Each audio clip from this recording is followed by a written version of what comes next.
Alright, guys, we gotta talk about this Israel-Palestine conflict. And I hate to say it, but I'm not taking side. I'm not taking side. Even though Hamas is a terrorist organization, um, and this attack was nobody caught it, right? Nobody thought this was coming. And I have to be honest with you. This whole time, I thought China was going to invade Taiwan first before this happened. But then Biden pulled the element of surprise and paid Iran $6 billion. Right? And what do you think that's going to happen? What do you think that money is going to do? Right? That went straight to this attack on Israel. And Iran's been saying this for many years, that they want to level the ground. They want to level Israel so Palestine can get their land back. Palestinians. Now, as US is busy with goddamn Ukraine and trying to send Ukraine billions of dollars so it could be laundered for these corrupt politicians who keep trying to pass these stupid budgets for stupid Ukraine, this happens, right? And Israel has been a longer ally since Ukraine has been. So, what's going to happen now?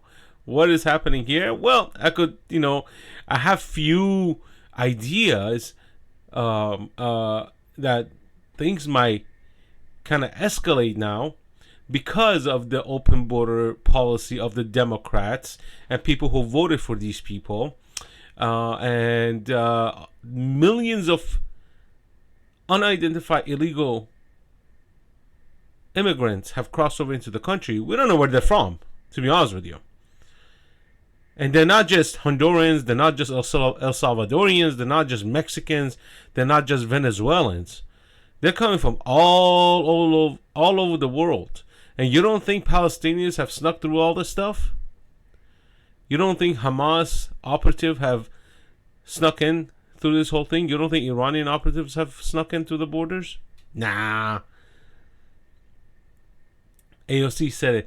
These are asylees. Asylees are not criminals. Right? So, yeah. So, Israel gets attacked. And then... I love it. You know what? They should just go to blue states all the time, because this is where they should end up anyways. Socialist rally in Times Square praising Hamas terror attacks, draws widespread condemnation.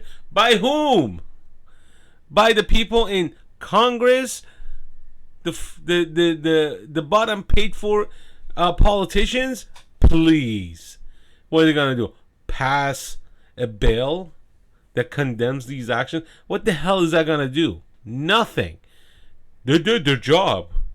They're representative of our constituents, and they went into Congress and wrote some bill, and they passed it unanimously condemning these attacks and these lyrics. Hamas didn't really care about this stupid thing because they went after women and children, right? This is why I don't like the Palestinians at this point. I understand war has casualties of women and children. I lived through war of Iran and Iraq. I used to see the missiles fly over our heads. I know how it feels. But this is ISIS level. Right? This is ISIS level. What ISIS was doing was going, attacking women and children, killing whatever that came in front of them. No mercy. This is what Hamas is doing. Right? And so I have no mercy for them. And if the Israelis are doing the same thing, I don't have mercy for them either. I don't give a shit who they are. You don't attack women and children. Those are the most defenseless people you could ever find. And for you feminists and say, oh, women are strong and blah, blah, excuse the language. That's not how it works in the war. The murderer doesn't give a damn if you're an activist or not. You'll die the same. They don't give a damn. You'll die the same. Women's right goes down the drain right with your voices. So, let's read this article. Alexander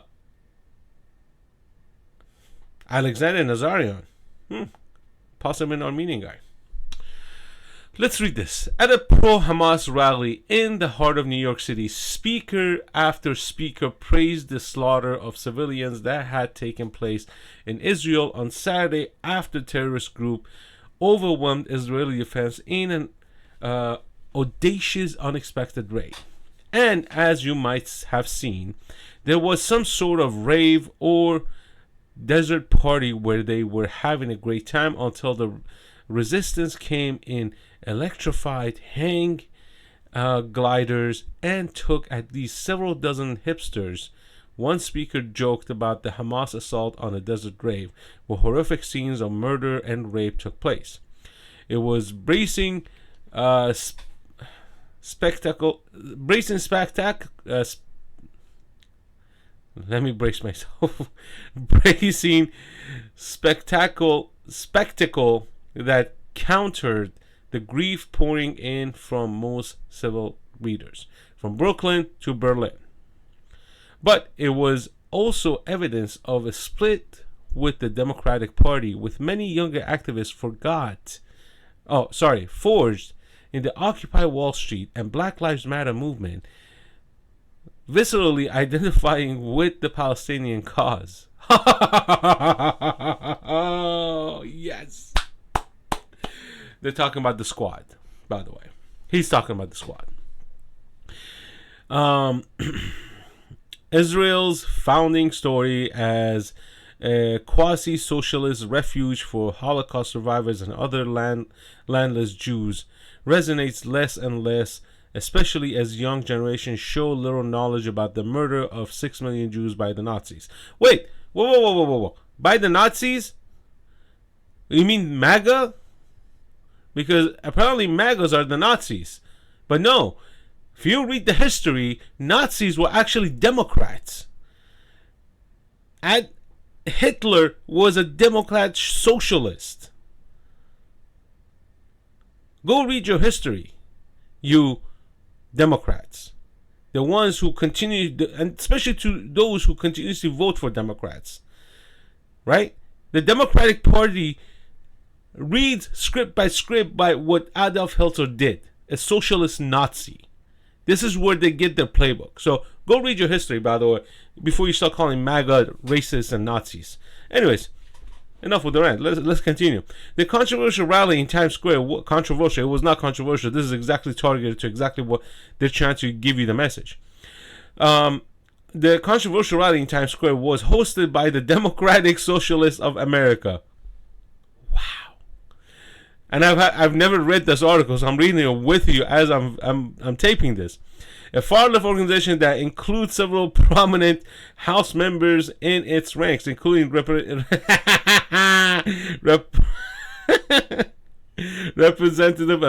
Alexandria Ocasio-Cortez and Jamal Bowman, the fireman, both of New York Rep. Rashida Tlaib, Rashida Tlaib of Michigan, who is the first Palestinian woman in Congress, and Representative Ilhan Omar of Minnesota, an outspoken critic of Israel. No kidding. In a widely criticized statement, Tlaib seemed to blame Israel for provoking the attack with its occupation regime in Gaza and the West Bank. The failure to recognize the violent reality of living under siege, occupation, and apartheid makes no one safer. Let me pause here. Israel is 75 years young. It is 3,000 years old. Israel was there before Palestine was there. Israel was there when, Jesus was born. Jesus walked the grounds of Israel, Jerusalem, Bethlehem. These are all places, these are the holy places that where Jesus was walking and all that stuff. So people don't understand that Israel at one point was actually a place, right? Israel was a land of the Jews. You know, what better day where these Democrats call it Indigenous Day today, which is Columbus Day, and these socialist Democrats can't accept the fact that that land used to belong to the Jews. And just like anything else, they lost their land because of war, because of, land grabbing. Powerful individuals, came and took land, and then they lost and they gave the land back. Just like how the map was created. The map was not created by, magic marker. If you go back, Persia used to have the largest land capacity. Before Persia was the Assyrians. The Assyrians were used to have a largest land capacity. Now the Assyrians don't even have countries anymore. There's no country, right? Or the smallest area we had was the Mesopotamia or north of Iraq, Babylon. That's where we were. Is it there? No, it's gone. Look at the Persian Empire. It has resolved into a small country like Iran. So you can't, now say, oh, Russia wants to take its land back. Well, that's just how it is. Get used to it. This is how the world works. This is how land grab works, right? Anyways, billed as all-out Palestine, the event symbolized fractures in a democratic establishment that was once solidly behind Israel. But as Israel's own government has moved steadily rightward, there you go. This is where it gets interesting. Pulled along by religious fundamentalists and West Bank settlers, the American left has embraced liberation struggles, including the fight for Palestinian statehood, with a newfound zeal, imbuing their message with the jargon of social justice. Palestine's struggle is our struggle, one Black Lives Matter activist said in 2021. Blech. Jews' activism was central to the civil rights movement of the 1950s and the 60s, but more than a half century later, the bonds between American blacks and Jews have largely been severed. Saturdays appeared to conflate the terrorist group Hamas with the entire Palestinian people, who over the years have grown as exasperated with the extremists in their own midst as with the Israelis occupied of the West Bank and Gaza, who have killed thousands of Palestinians, including many civilians throughout the years in anti-terror operations. Okay. So, what's going to happen now? Well, brinks of World War III. This is exactly what's going to happen. Since now Hamas is fighting Israel, I don't see why not China shouldn't invade Taiwan. I just don't see why not. Everyone's occupied. Everyone's busy. Surprise attack. Quick takeover. All done. U.S. can't do shit because we're busy at stupid Ukraine. Nothing's going to happen. China's going to take Taiwan, and that's how it's going to end. We got no power. U.S. has no power. The intelligence community failed miserably, as always. They're after MAGAs, calling MAGA extremists and terrorists. FBI's busy with that. So, we don't know how many Palestinian operatives are in the U.S. now because of the open border policy of this administration. So, shall we expect another terrorist attack in the United States and the homeland? Absolutely. Without a doubt. Without a doubt. Millions and millions of people poured into this country without knowing who these people are. How can you track millions of these people where we don't know who these people are? They were not vetted. They were not screened. They just came in. They just showed up. Walk right in. terrorist or not, we don't give a damn. You're welcome here any day, any night. I don't give a shit how you show up. You just show up. That's what Biden said, basically. That's exactly what he said. So, anyways, leave your comments down below. Let me know what you think. This is the disaster, guys. A pure disaster. Peace out.